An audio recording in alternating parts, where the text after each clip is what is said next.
ஏ கீரி புள்ள, நீ கிங்கடா. கடவுளா பார்த்து நீ தப்பிக்கிறதுக்கு ஒரு குதிரையை கொடுத்துட்டா எஸ்கேப் ஆயிச்சே. நகையெல்லாம் போச்சே. நாங்க ஒண்ணு சும்மா தொழில இறங்கலடா. சும்மிங்கி, ஜம்பிங்கி, கராத்தே, குங்கும், குதிரை சவாரிலாம் கத்துக்கிட்டாண்டா குடிச்சிருக்க இந்த தொழில.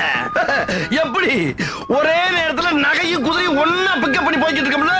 அட கொள்ளையா போனவனே, குத்துக்கல்லாட்ட உட்கார்ந்திருக்கியே. இருமா வருவான். போடா போடா ராஜா, வேமா. இங்க எங்க போற? திரும்ப திரும்ப.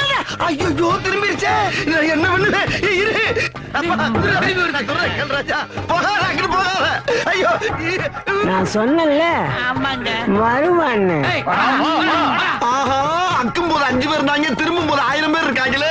ஆனா பக்கி இந்த மாதிரி கடலுக்குள்ளே 5 போய் சிலவுல போய் சீரக வந்தாச்சு பொழைச்சிக்கிறேன்.